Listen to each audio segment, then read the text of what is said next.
So hello students, welcome back to my YouTube channel SP study classes 9335 पर। तो student, आज की इस वीडियो में हम लोग बात करेंगे उत्तराखंड बोर्ड एग्जाम 2023 के लिए, यूके बोर्ड एग्जाम 2023 के लिए। Uttarakhand board exam 2023 class 12 chemistry के बारे में आज हम लोग बात करेंगे। आज के इस वीडियो में हम आपको बताएंगे कि केमिस्ट्री की संपूर्ण तैयारी आपको कैसे करनी है, यानी कि आज के वीडियो में हम आपको पूरी किताब की तैयारी के बारे में बताएंगे। आप देखिए, होता क्या है स्टूडेंट, सिलेबस तो पढ़ लेते हैं, सारा कुछ पढ़ लेते हैं, किताबें कई पढ़ लेते हैं, लेकिन उनको यही नहीं पता होता हमको क्या पढ़ना है और हमें क्या छोड़ना है, क्या चीज़ है जो हमारे बोर्ड एग्जाम में बहुत ही ज़्यादा आती है, किस किताब से हमें अच्छे से पढ़ने चाहिए। तो सारा कुछ आज की इस वीडियो में हम लोग कवर करेंगे। तो इसीलिए आपको वीडियो शुरू से लेकर अंत तक अच्छे से देखना है और एक एक क्वेश्चन का आपको कॉन्सेप्ट क्लियर करना है और अच्छे से समझ लेना है। तो स्टूडेंट, आज के इस वीडियो में हम आपको बताएंगे कि आपको पूरी किताब के total very most important question जो आपके बोर्ड एग्जाम में आने के चांसेस सबसे ज़्यादा हैं और जो ऐसे क्वेश्चन हैं जो आपके बोर्ड एग्जाम में आ चुके हैं और कई बार रिपीटेड क्वेश्चन हैं, तो सारा कुछ आज के इस वीडियो में हम कवर करेंगे। तो सबसे पहले अगर हम बात करते हैं तो स्टूडेंट, आपका फिजिक्स का पेपर हो चुका है उत्तराखंड बोर्ड एग्जाम 2023 का। तो आपने देखा फिजिक्स का पेपर काफ़ी हार्ड आया है,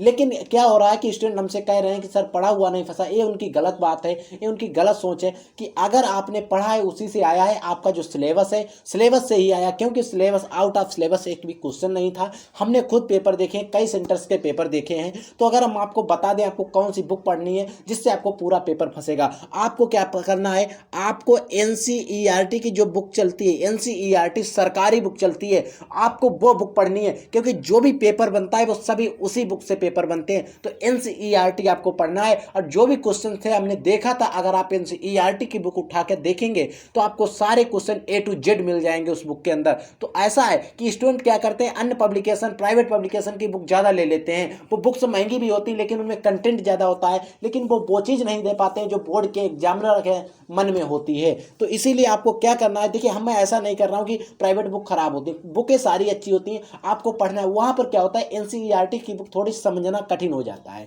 ठीक है। लेकिन जो प्राइवेट पब्लिकेशंस की बुक है उनमें डीप में दिया जाता है और अच्छे से एक्सप्लेन करके वो समझाते हैं, इसीलिए प्राइवेट बुक अच्छी लगती है पढ़ने में, ठीक है। तो अगर हम बात करते हैं तो आज के इस वीडियो में हम क्या करेंगे, देखिए हम आपको बताएंगे कि आपको कैसे क्वेश्चंस आने वाले हैं, क्या क्वेश्चंस आते हैं, कैसे क्वेश्चन रिपीटेड क्वेश्चन आते हैं, सारा कुछ आज की इस वीडियो में हम आपको बताएंगे। तो देखिए सबसे पहला क्वेश्चन क्या है, देखिए स्टूडेंट, सबसे पहला अगर क्वेश्चन की बात करें तो आपको पढ़ना है नेटवर्क ठोस किसे कहते हैं। जो हम नेटवर्क ठोस किसे कहते हैं, ये क्वेश्चन कई बार रिपीटेड क्वेश्चन है और 2 से 4 बार आपके बोर्ड एग्जाम में आ चुका है।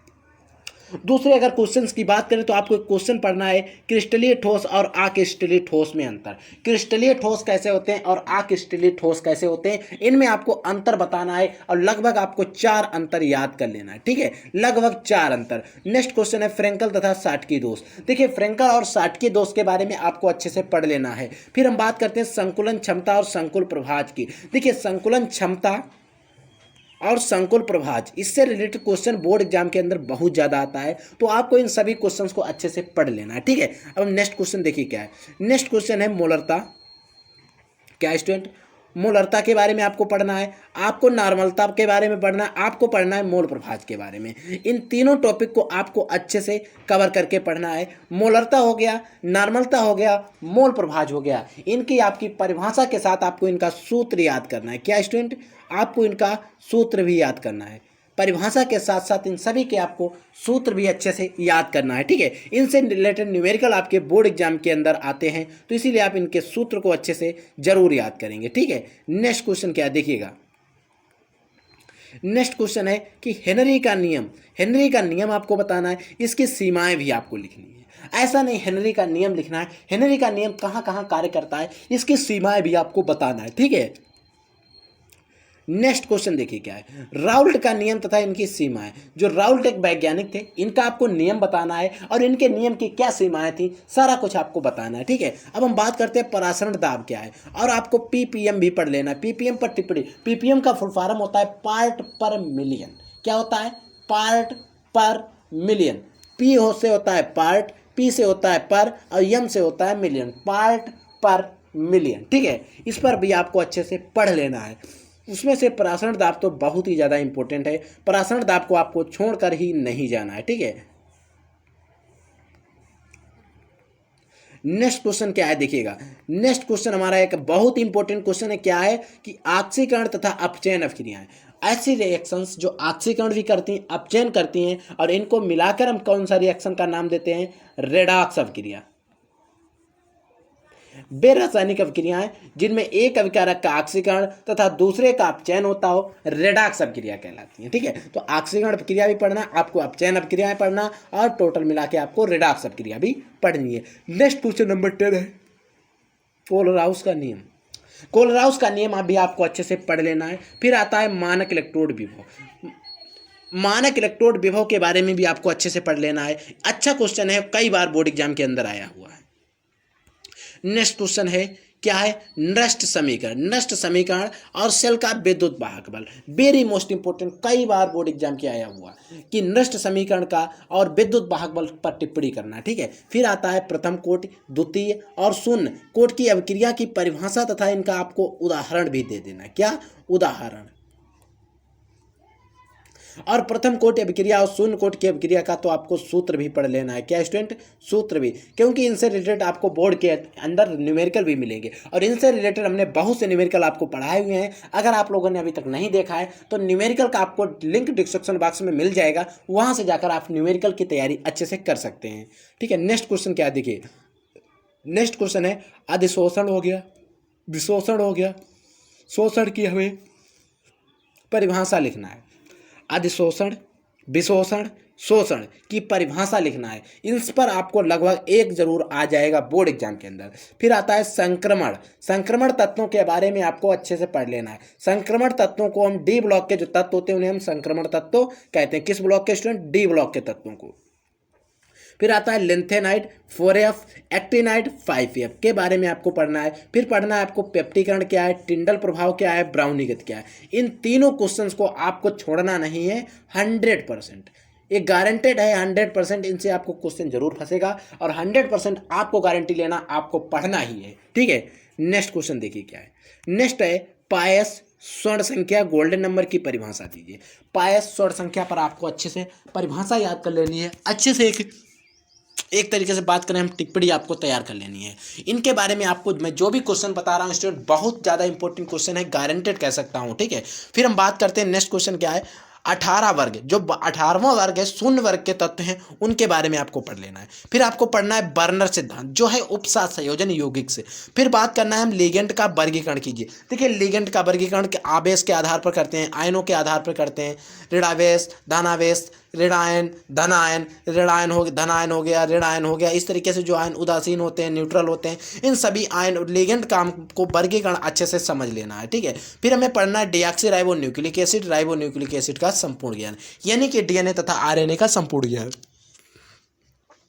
आपको आरएनए के एआरआरएनए, टीआरएनए, एमआरएनए, जो भी आरएनए है सभी के बारे में आपको अच्छे से पढ़ना है। फिर आपको पढ़ना है मालिश परीक्षण।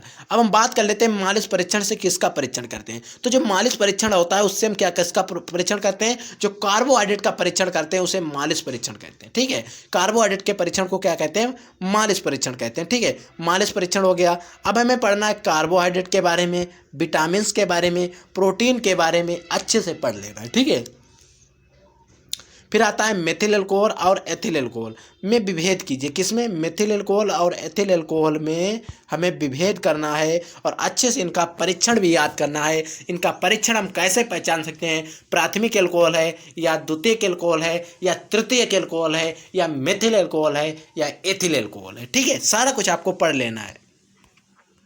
फिर हम बात करते हैं नेक्स्ट क्वेश्चन नंबर 26 की। क्वेश्चन नंबर 26 क्या है, वर्ग 16 के तत्वों की स्थिति की विवेचना कीजिए। वर्ग 16 के जो तत्व हैं उनके स्थिति की आपको विवेचना करना है। फिर आपको पढ़ना है बार्नटाफ गुणांक। ठीक है, बार्नटाफ गुणांक के बारे में अब हम बात करते हैं बहुत ही इंपॉर्टेंट टॉपिक पर।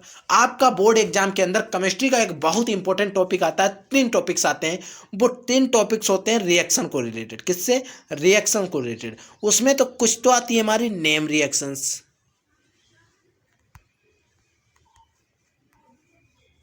नेम रिएक्शंस, कुछ तो आती है कैसे प्राप्त करेंगे, कैसे प्राप्त करेंगे। ठीक है, कुछ तो आती है क्या होता है जब, इस तरीके से जो रिएक्शंस आती है। 3 टॉपिक हो गए, नेम रिएक्शंस, कैसे प्राप्त करेंगे, क्या होता है जब।